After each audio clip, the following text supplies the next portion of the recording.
So out of respect for everybody's time, I think we're going to go ahead and get started. Thank you guys, all of you, for so much for joining us today. We really appreciate it. I am Carol Apodaca. I'm the subspecialty and external relations manager here at the American Board of OB GYN. With me on the call today are Mary Johnson, our manager of examinations, and James Rowe, who's here representing our IT department. We really look forward to going through the new program portal with you and working through the training affidavits. Before we move into that though, we would like to extend the offer. If you guys have suggestions for webinars you'd like to see from us in the future, please email those to communications@abog.org. Also, if you have any feedback on how today's webinar went, how we can improve, we always welcome those kinds of comments.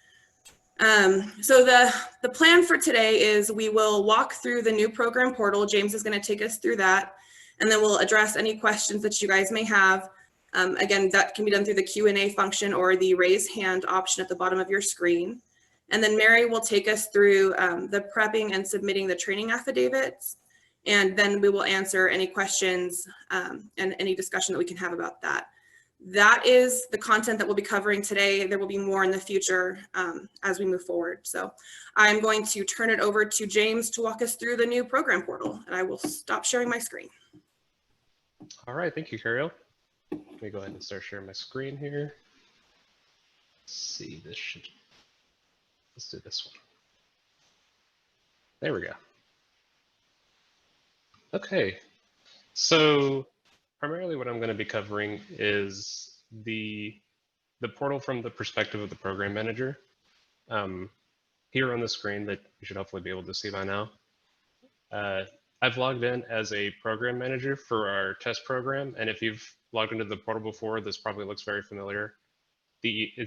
Once you've logged in, you see your dashboard, and it's broken up into several different sections here. We have the visuals here that give you more information once you click into them. And it gives you more information about the residency program management. And if you want to see what the residence dashboard looks like, you can click into the residence view visual. In the top right, you have the menu button, which lets you access more sections of the site here, either the profile, your files, or if you wanted to log out. And the most important section of the dashboard is down here in the tasks section. And this is primarily what I'm going to be covering today, are these two tasks. Some of you may be familiar already with the adding and maintaining of program members task here. Let's see, let me hide this. There we go.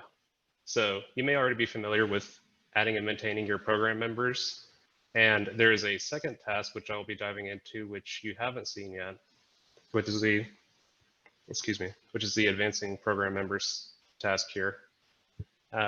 As an overview before I jump into these two pages, the purpose of the add and maintain members will be to, well, basically maintain your program members. It will let you make sure that you have all the members listed in your program, actually recorded in a program in the ABOG system.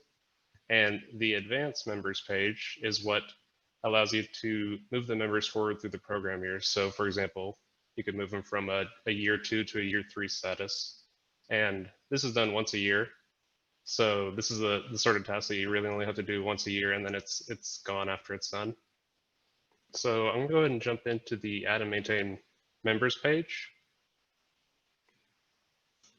And like I said, some of you may have seen this before, but basically the first thing you see whenever you click into the maintain members page is you see just a vertical list of all the program members that we have recorded in the system for your program. They're ordered from the highest year to lowest year. So your year 4s will be at the top, or your year 3s. And it goes all the way down to your most recent additions, down to your 0. And this test program has quite a few different residents in it. So to cover what the row of this, the different attributes that this is listing out, at the start here on the left, we have the program member's name. So we have last name, comma, first name. And of course, with these test users, all their last names are just happen to be resident. We have their ABOG ID. We have their program start date. So whenever they first started being a trainee in this program, we have their expected completion date here in this column, their current program year, their current program status, and a few miscellaneous details about whether or not their training's been verified and whether or not they've been FLS certified. So the first thing I'm going to do is drill down into a specific resident here. So we're going to take a look at Monica resident. So if you click the edit button on the left side of that row, you see the more specific details of this exact user. You see their email address, their current program year, and their FLS status. And none of these fields are editable. Like I said, that other task page is what's responsible for changing the current program year.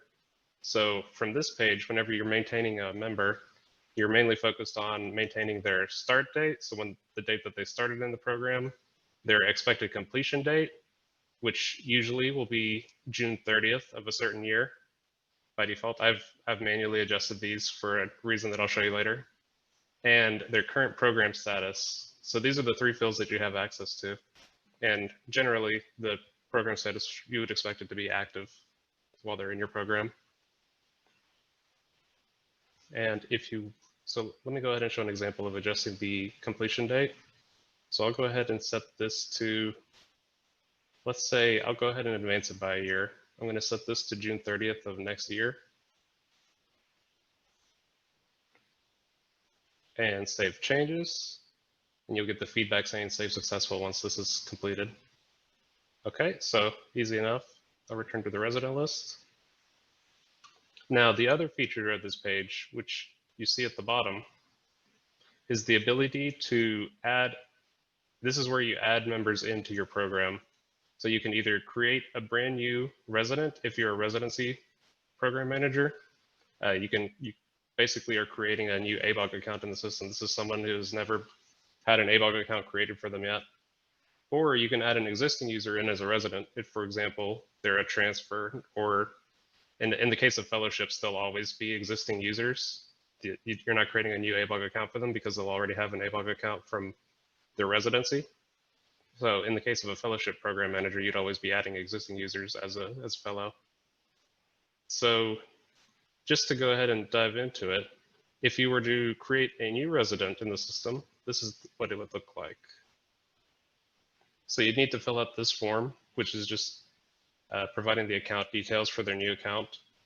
Once you've filled out all of the required fields, which have the asterisk next to them, you'll be able to save the new resident. And it's important to note that whichever email address you enter here under the email, that email address will receive the account's credentials. So once you've pushed Save New Resident, the email address will receive that ABOG ID that was generated, as well as a temporary password for them to access their account, which they can then use to log in and adjust the password to their own password. So it's important to get that email address correct. That's it for the new account page. If we go the other route and add an existing user into the program, we see this panel here. So right now it's expecting you to enter in the ABOG ID, and this is assuming that you know the ABOG ID here. So I'm going to go ahead and enter in an ABOG ID that I know and push load. Once you hit load, you see that user-specific details so that you can verify that this is the right user that you intended to add into the program. See their email, you see their current address, state, and it's expecting you to enter in the program start date. So when they actually started in the program, the expected completion date should automatically fill out once you've entered the start date. So if I just say today, June 29th of 2020, the expected completion date should always be the June 30th of whichever year. And you're also able to enter in the current program year. This will default to 0 if they're starting your program for the first time. If I go back out, so let me go ahead and refresh this. Another feature we're intending to add into this add existing user, let's say you don't know their ABOG ID. We're actively working on a second panel that will allow you to enter their first name, their last name, and their date of birth. And if you know all those three fields, then you'll be able to add a user into the program that way. For now, if you don't know if they have a user account, you're unsure, or you think that they might have a user account with ABOG already, just feel free to give us a call or send us an email, and we'll be able to look them up for you. and let you know if they have an ABOG ID and what that ABOG ID is.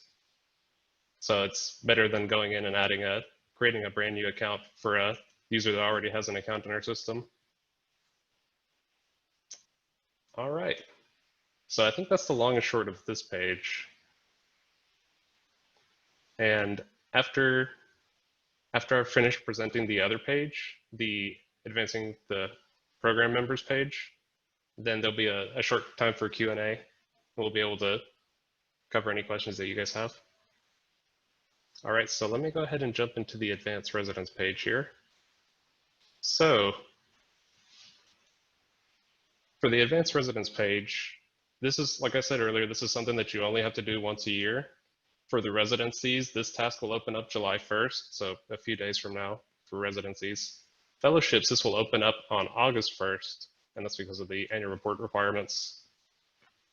And this task will be, once this is opened up, this task will be available until December 31st. So you have some time to go in and advance the program members to the next year.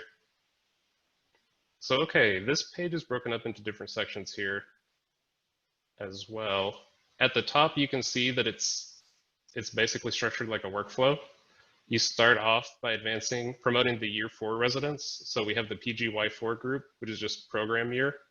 So all of the residents that are currently in the 4th program year will be listed here on the main panel. And you're basically selecting who is going to be promoted into the next year. Now for year 4 residents, it makes more sense that it makes sense that they're going to be it's expected that they'll be going to complete it after their 4th year. So it should be that by the time this task opens up, we're past the June 30th mark of this year. So it's expected that they're going to be advancing to the completed status instead of the active status. So they won't go to year 5, they're just going to be completed in the program. And that is all based off of this 2 date, which right now for the year 4 I adjusted to June 25th so that we see this extra blurb here that says the member status will be advanced to completed. If this is not correct, please adjust their end date on the member maintenance page. So, okay, so we go through the year 4 residents one by one, and we make sure that they are correct, that they do need to be advanced to the next program year, or they're going to be advanced to the completed status. If there's some reason that they won't be advancing to the completed status, or that they're not going to be completing the program, then we can unselect them on the checkbox, and it will prompt us to enter in a reason for the reason that they're not advancing. Once we have entered in a reason for anyone who's not advancing and selected everyone who is advancing, then we can click on the next year button down here to go to the next group of people. So just like the workflow at the top, we're going from year 4 to the year 3 to year 2, all the way through year 0. So now we're prompted to promote the year 3 residents. And we basically do the same process. You go through, make sure that everyone should be advancing from year 3 to year 4. If they're not, for whatever reason, deselect them, enter in a reason before going on to the next batch. And this will continue on until you get down to program year 0 and finish with them. And the button will change to, will say finish instead of next year. And it's important to note that none of these changes actually happen until you've worked through all of the different groups of residents here. So it hasn't actually advanced the year 4s to completed, and it hasn't advanced the year 3s to year 4 until I've gone through every single group and selected them as being advanced or not being advanced. So it's basically a one-time operation done once per year. So that is, I believe that's the long and short for that one as well. So like I said, most of the time you're going to be spending your time in the add and maintain residents or fellows task for your program, just to maintain the program members. But once a year, there'll be that advanced residents or advanced fellows task. Okay, I think that's all that I have to show. I'll turn it over to Cariel for Q&A, and we'll field any questions y'all have. So we do have a few questions in the Q&A. James, if you can just remind everyone, there's a few comments that people don't have the advanced residence button. Can you remind everyone when those will become available, please? That's right. So right now, no one has seen this advanced residence or advanced fellows page, but the residency program managers will see the advanced residence task starting July 1st, and fellowship managers will see this task starting August 1st. Thank you. Thanks. And then Mary, there's also a question. This I believe is one for you. It's when will FLS status be updated? Okay, thank you. The FLS status will be updated upon receipt of completion of the certification. At this time, candidates or the actual individual physicians can upload a copy of their certificate from FLS or by emailing it to our FLS email address, which is fls@abog.org. Once we receive that documentation, we will be updating the individual's record for that.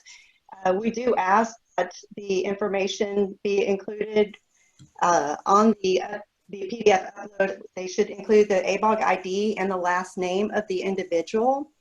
And that way we will be able to get that directed to the right residence record. Again, that will be needed to be emailed to fls@abog.org.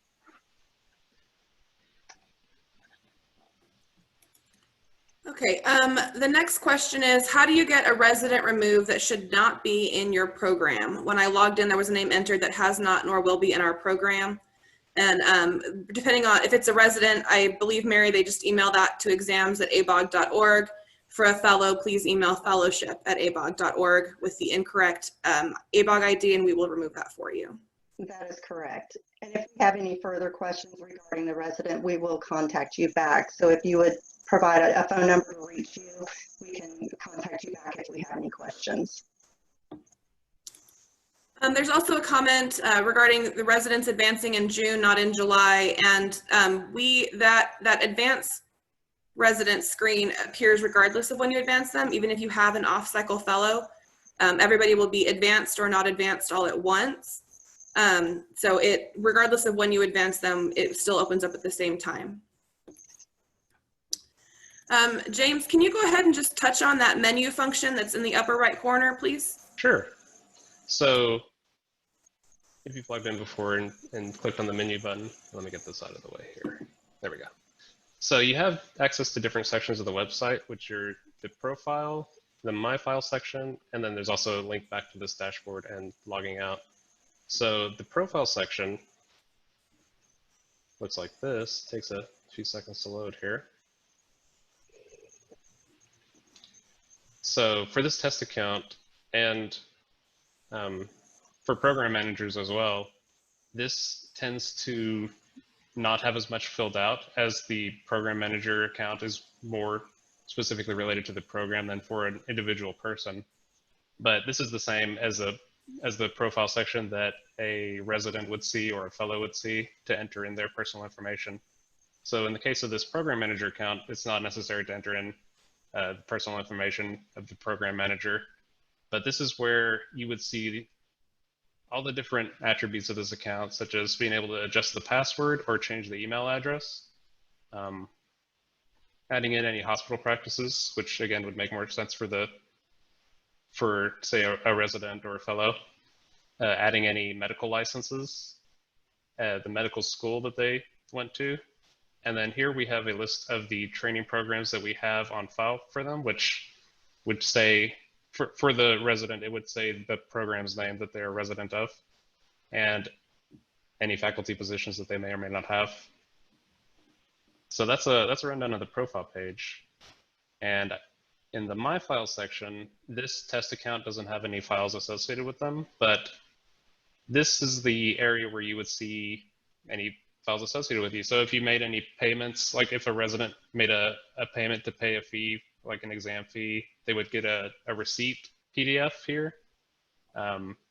Sometimes videos go out for candidates and things like that. So it's just different types of files that are associated to that user account, which in the case of this test program manager, they don't have any. And important thing to note is you can always get back to the dashboard by clicking on the ABOG portal logo in the top left. So that's one way to always be able to navigate through the website.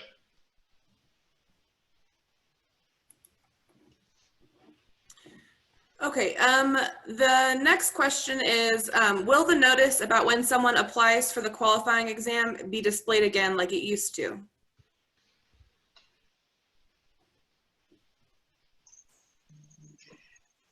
That's a good question. We have mentioned that to the IT department regarding that and updates, and I will make a note of that. I understand that that was previously there, and I will bring that to our IT department to have that information added to the records.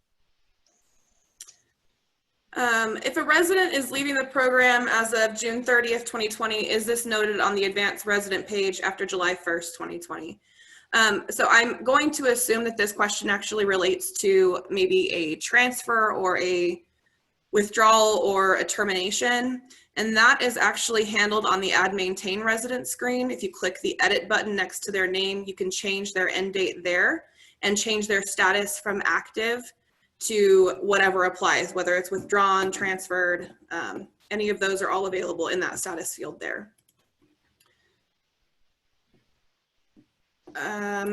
So another one is, are we supposed to use personal emails for the residents or their institution email? And Mary, I believe that's a question for you.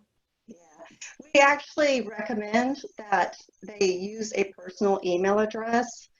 The reason for that is typically when a resident completes their training, that they leave the program or the institution and the email address is essentially locked. And a lot of times the issue is they leave and they have taken their exam, and when the results are released, they're unable to get into their ABOG account because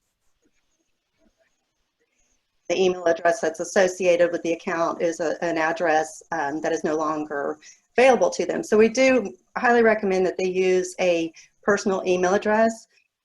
Please understand that once you do enter the information for the resident, the program manager is unable to change that personal information again. So it would be up to the resident to log into their personal account to update their profile section with an email address that they wish to use. But they can always also contact us at the board office and we can walk them through that process. Mary, we do have a comment that it's a little hard to hear you, that maybe your microphone's cutting in and out a little bit. But the answer to that was personal. If it's available, please use that, and they can update that if they need to, the resident or fellow can. There is another question about, will we get an email notifying us to go in and update the records to advance the fellows? Mary, I don't know if that's sent out for residents. I do know that it is sent for fellows. We currently do not have an email that is sent out at this time, but I can bring that up to our IT department to work on making that an automatic email as of July 1 to update residents. There's James, I think this is more feedback for our information, and I would like to note that we really do welcome your feedback on this system. We are consistently working to improve it and make it easier to use.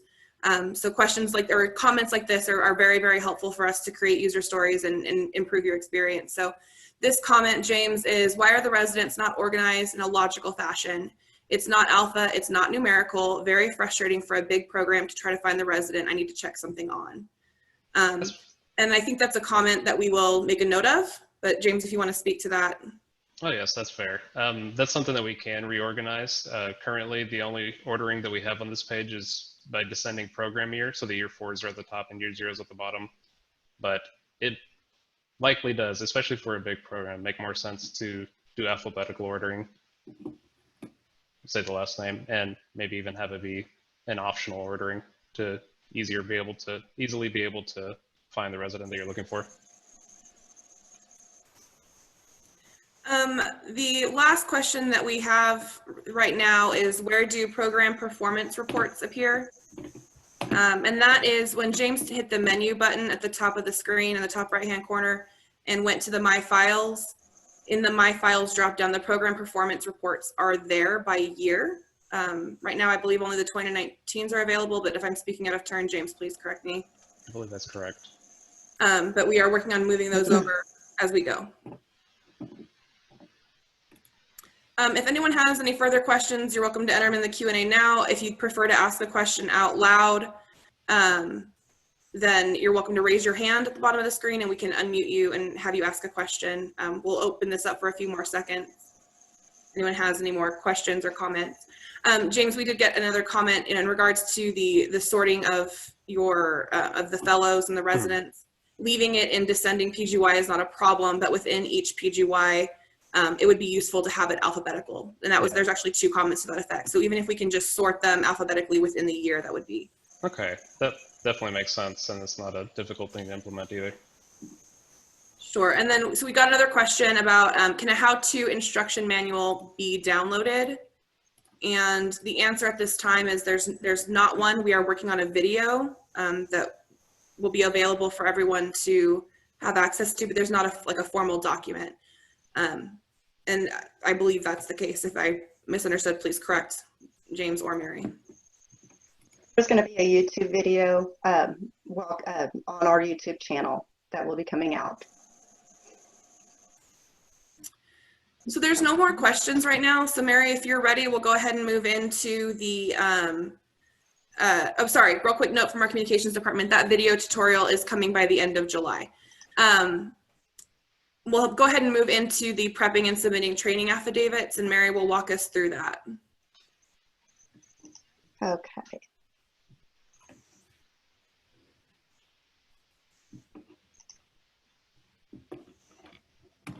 Working on sharing my page.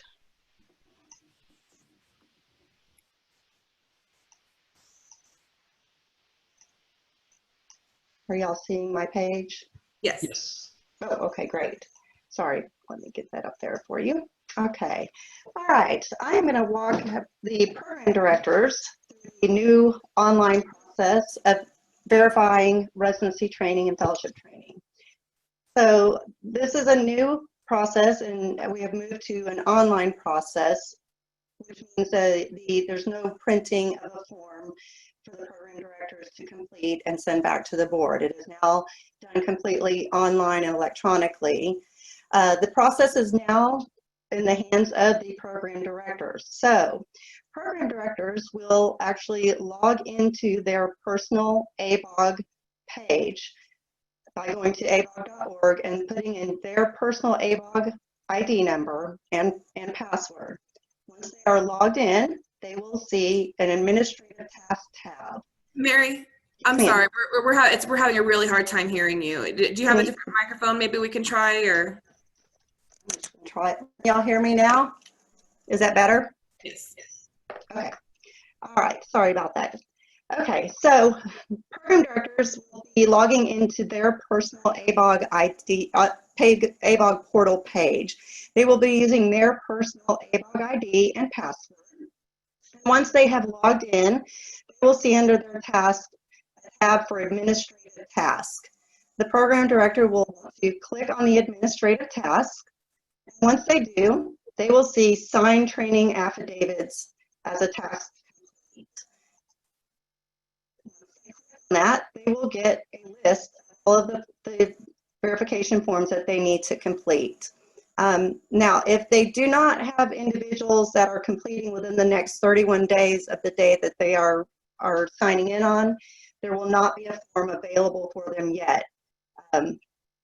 Verification of training forms become available to verify 31 days prior to the completion date of the resident or fellow. So once they do log in, and if they have forms to complete, they will see the list of names. And it's very similar to what the program manager is seeing. They'll see the name of the resident, as well as their to and from dates, and their information here, as well as their verification their training not being verified yet. The program director will then click on the affidavit form for that individual. They will bring the form up, and they will be verifying that during the dates listed within this time period, that they are completing the training and assigning credit for that time frame spent. If they are If the program director is comfortable with this and wants to verify that during this time that the resident or fellow has completed the training and wants to assign credit for the entire time, the program director will then click the bottom box here that says that they certify the above affidavit is correct, and they will have the option to sign the affidavit. Now, if the program director reviews the information and determines that they do not want to assign credit for this individual because they have possibly withdrawn, transferred, or been terminated, and the date for the information is not correct, the program director will need to make sure that they do not click this box and they can return to the list by clicking this button. Mary, I'm sorry, we're still having a really hard, you're still cutting in and out. I'll try this again, I'm sorry.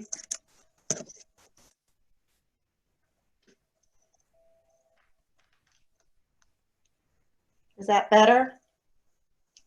I'm not sure if you've changed the microphone yet. It may still be on the computer microphone. I don't know if it will let you change to the. Can y'all hear me now? No, it's still cutting out. Okay, hold on. Is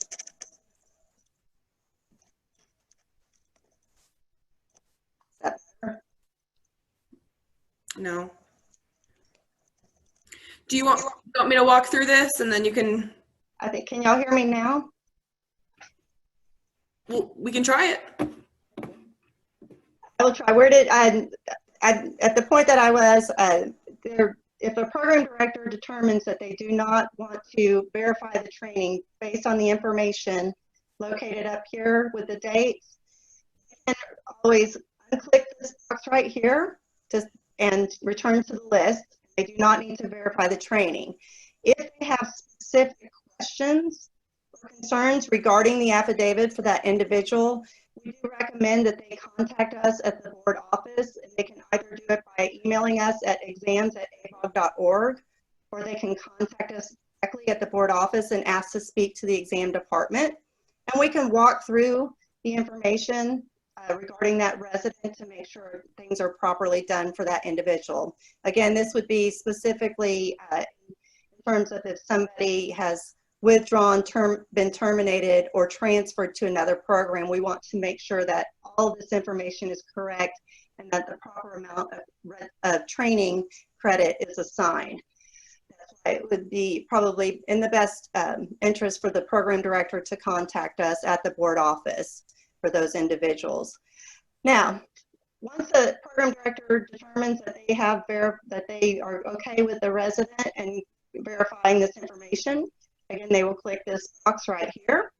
They will click Sign Affidavit. And once they do that, they can click Return to the Resident List. I'll bring them back to their list of residents to continue to complete.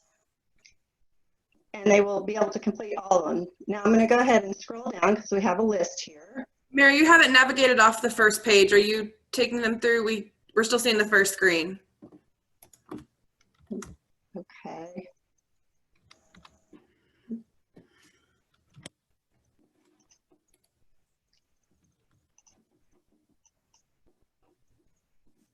Are y'all seeing the list now at this point in time?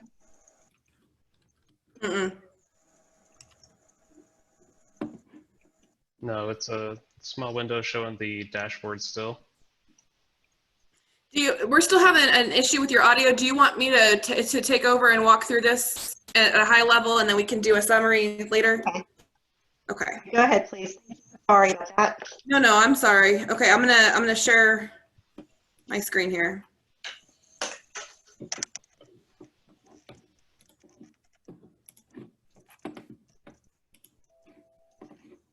Okay, can you guys see that? Okay, so this is the director's personal program portal that Mary was talking about. I'm going to give a kind of a brief summary, and I apologize. Mary knows this much better than I do. So when they log in here, they're going to see the certification tasks. These are related to their personal requirements. Here's the administrative tasks.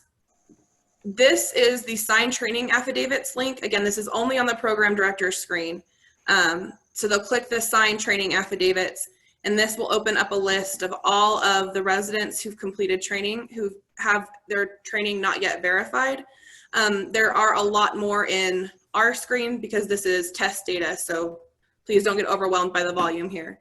But they'll be able to scroll through and see every person who needs to have their affidavit completed. When if they want to look at someone, they just click the affidavit button here. This information on this screen highlights the requirements that are ABOG standards, and they have to be met to be eligible for certification. If the resident or fellow has met these qualifications here, then the program director can certify that the above affidavit is correct by clicking this link and hitting sign affidavit. If for some reason maybe they withdrew from the program or transferred, we still require verification for that time that they were in training in your program. But if they would prefer not to complete this specific form because maybe they did less time than like the 4 years that it says that they have to have, you can send an email to exams@abog.org that just succinctly says, okay, here's the time that they were in training and what they completed during that time. Let's just assume that this resident has completed their 4 years of training and the fellowship director, program director is happy with signing this. They can click sign affidavit. The training program will be verified and then they can return to the list. These will be required to be completed one by one because we want to verify that every resident or fellow has completed the training as required. If, for example, we accidentally marked somebody as completed who hadn't actually completed, then down here, if you scroll down to the bottom, there's an option to unverify. And if you click this, it'll say, are you sure you want to remove this training verification? You can say yes, and that resident is added immediately back into your list. And you will have to complete the affidavit again before this will actually be marked completed. It's important to note that this screen, this verify program residents, or the signed training affidavit screen will always be on the program director's portal, regardless of whether they've completed all of the affidavits or not. This is so if you have an off-cycle fellow, you can come in here at that point in time and sign off on them without having to wait until the next academic year. These appear 31 days prior to completion of training. And you can see in here in the affidavit that it says that they will successfully complete a residency training. So you don't have to wait until after the 30th to be able to sign this. As long as they will have completed the requirements by that time, you can sign off on this form. And again, if it comes out, later that maybe they didn't quit 2 days before, heaven forbid, then you can always go back and withdraw that verification of training as well. Mary, is that about the summary of it? Okay, and then I'm sorry? That is correct. Okay. There is a question related to if the verification comes up for an off-cycle resident, will an email be sent to the program director to log in and sign? And I believe the answer to that is no. We don't have it's not an option for us to be able to track every single person who's off-cycle, unfortunately. And so if we kind of recommend that you build it into essentially their graduation process. So as part of that process, then you would come in here and sign off on the affidavits. But the PDs are not specifically sent an email. We do send out the email when it first opens up for the majority of fellows. So 30 days before June, or 31 days before June 30th. So the very, very end of May, very beginning of June, the program directors and program managers do receive an email, but we don't do them off cycle. Anything else here, Mary, that I neglected to hit? I think you have touched on everything, Cariel. I appreciate you jumping in. Hopefully you guys can hear me. In regards to if somebody is off cycle and completing, the program director, the system is set up that the 31 days prior to, the program director will see the affidavit form on their portal. So if you know that you have somebody finishing in an off cycle, you can always log into your portal and verify the training at that time. We have a question related to that. I have a resident that transferred out of my program as a PGY1 2 years ago, and he's showing up to be verified. What do I do with that? And it goes back to the training, the verification of training. Many people are uncomfortable filling out this affidavit. You're welcome to do so. At the top, it clearly highlights the start and end dates, and as long as those are correct, you can sign off on this form. So I'm trying to pull it up, I apologize. But right here, you can see where it's here's the start date and here's the end date. If these are correct, you can sign off on this form, and it marks them as verified only for the time that they were in your program. If the program director is uncomfortable signing off on that, which again, many are, and there's no problem with that, just send a letter that says what their start and end date were to exams@abog.org, and we will mark that on our end so that you don't have to complete this entire verification.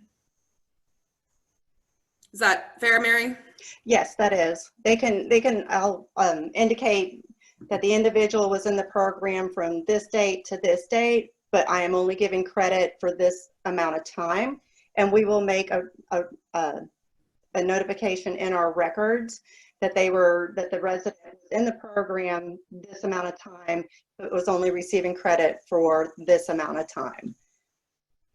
The next question that we have is, can the program director print the affidavit? And at this time, the answer to that is no. When we did some user experience stuff, we found out that most programs weren't tracking the verification forms themselves. If we miss the mark on that and your program needs a copy of the verification form, we can revisit that. If you'll just notify us, let us know at exams@abog.org or fellowship@abog.org. And again, if the majority need access to it, we can change this process to fit. We're always looking for ways to make it more user-friendly. So it's not a hard and fast rule, but it is right now. Again, if we need to change it, just let us know. Are there any questions? If anybody wants to raise their hand and speak, you're welcome to. That's all that we have in the Q&A right now. We'll give it a few minutes to make sure everybody has their questions answered.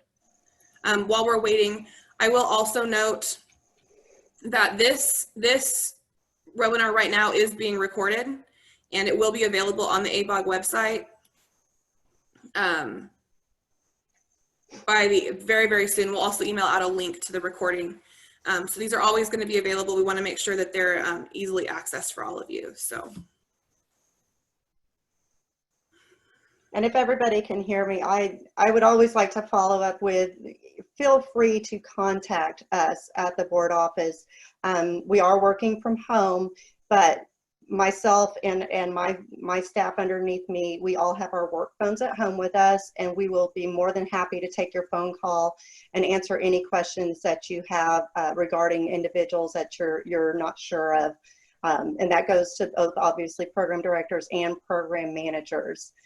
Feel free to always give us a call at the office and ask to speak to the examination department, and we will help you with any questions or concerns that you have.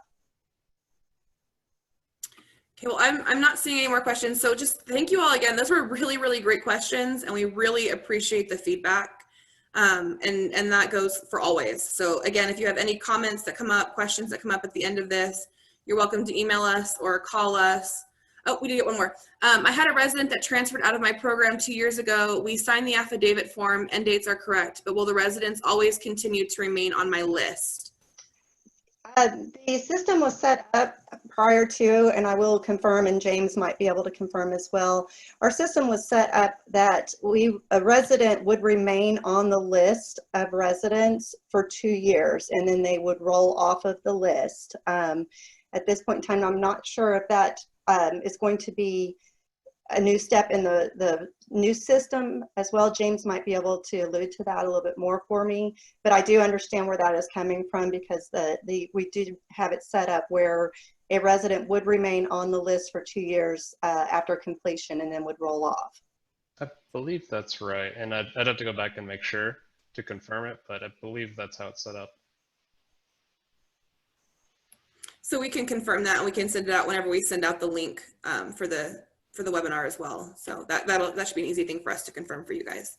Okay, again, thank you all so much. Great questions. We really, really appreciate it. Let us know if we can do anything else to assist. Exams@abog.org or fellowship@abog.org. If you have ideas for future webinars, communications@abog.org, or feedback on how we can improve these, we really, really welcome those. So thank you all again so much for your time, and have a great 4th of July, everybody. Yeah. Stay safe, stay healthy.